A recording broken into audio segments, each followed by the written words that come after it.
ओम शांति।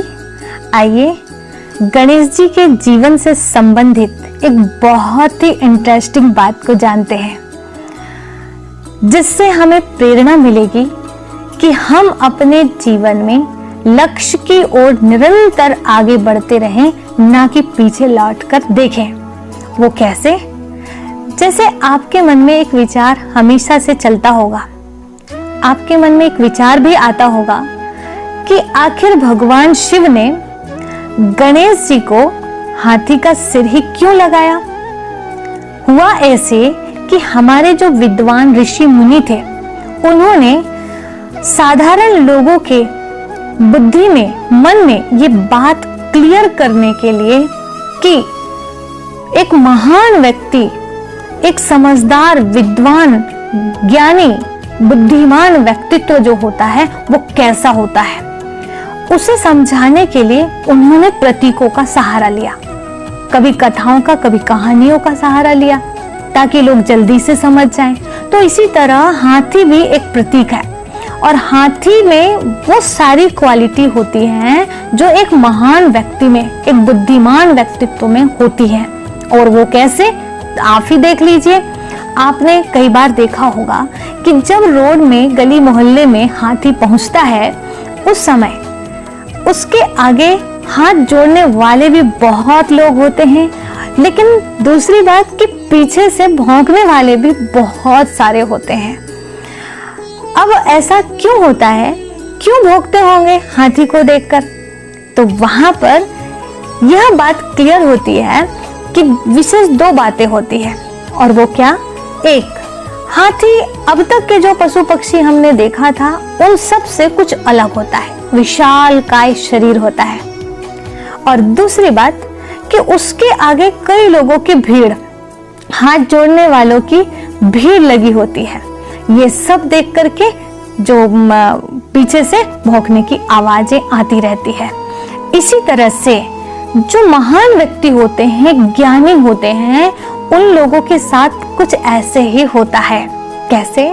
कि उनकी महानता को पहचानने वाले कुछ ही लोग होते हैं। वो साधारण, मतलब दुनिया में जो लोग हैं उनके तरह, उनके जैसे नहीं चलते हैं। वो दुनिया वालों से कुछ अलग करने की कोशिश करते हैं।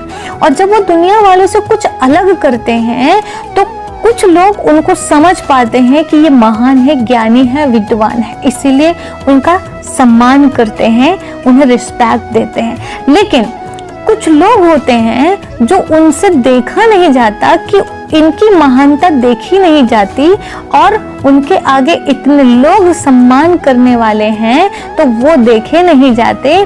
क्यों इनके आगे इतनी भीड़ लगी होती है लोगों की, और इस तरह उनको अपमान करने की कोशिश करते हैं, गालियां देने की कोशिश करते हैं, क्योंकि वो उन्हें समझ नहीं पाते ये ऐसा अलग से क्यों कर रहे हैं। बस यही भाव उनके अंदर में रहता है, और इसीलिए गालियां देने वाले बढ़ते जाते हैं। एक तरफ इनकी स्तुति करने वाले, महिमा करने वाले भी बढ़ते जाते हैं। लेकिन हाथी क्या करता है? हाथी को देखिएगा आप कि हाथी जितने सम्मान देने वाले, हाथ जोड़कर खड़े रहने वाले, और उतने ही पीछे से भौंकने वाले, पर दोनों में हाथी की स्थिति बिल्कुल एक रस रहती है। और वो क्या करता है? ना हाथ जोड़ने वालों के पास जाकर बैठ जाता, और ना ही वो अपमान करने वाले, गाली देने वालों को पीछे लौटकर देखता है। तो फिर क्या करता है? इसीलिए आप देखे होंगे कि गणेश जी के सिर पे, माथे पर चंद्रमा दिखाया गया है। और वो क्यों दिखाया गया? क्योंकि जो महान व्यक्ति होते हैं, बुद्धिमान होते हैं, समझदार लोग, वो क्या करते हैं? उनका मन जो है हर परिस्थिति में शांत और शीतल रहता है। जैसे श्रीमद् भगवद गीता में भी दूसरे अध्याय के 56वें श्लोक में बताया है। क्या बताया? कि दुखेष्वनुद्विग्न मनः सुखेषु विगत स्पृहः वितराग भय क्रोधः स्थित धीर मुनि उच्यते।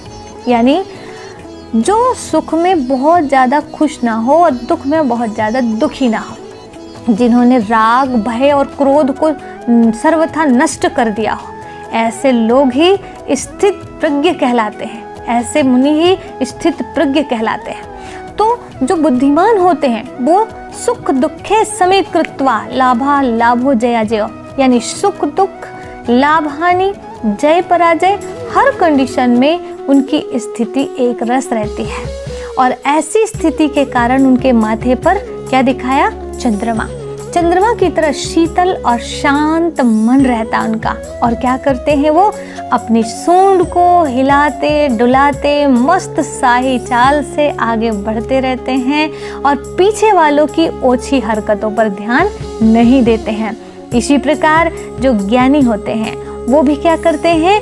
अपने लक्ष्य की तरफ फोकस्ड रहते हैं और पूरा ध्यान उनका वहीं केंद्रित होता है और पीछे वालों की ओछी हरकतों पर ध्यान नहीं देते, निरंतर आगे बढ़ते रहते हैं। तो हमें यही सीख लेनी है एक गणेश जी से। हम निरंतर अभी गणेश जी की पूजा करते जा रहे हैं। पूजा करना यानी कर्म ही पूजा है। उनके समान हमें अपने कर्म बनाने हैं, यही सर्वश्रेष्ठ पूजा कहलाएगी। तो हमें निरंतर आगे बढ़ना है, पीछे लौटकर बिल्कुल नहीं देखना है, तभी हम लक्ष्य को प्राप्त कर सकेंगे। इसलिए कहते हैं हाथी चले बाजार, और अगली लाइन तो आपको पता ही होगी। इसलिए तूफान आए तो आने दो, कोई कहे रुके तो रुकने दो, रुक जाना तेरा काम नहीं, झुक जाना तेरा काम नहीं। इन बातों को ध्यान से रखते हुए ओम शांति। कोई कहे रुको तो कहने दो, रुक जाना तेरा काम नहीं, झुक जाना तेरा काम नहीं। जब तक मंजिल ना मिल जाए, धरती पर स्वर्ग उतर आए। जब तक मंजिल ना मिल जाए, धरती पर स्वर्ग उतर आए। तुझको करना आराम नहीं, तुझको करना आराम नहीं। तू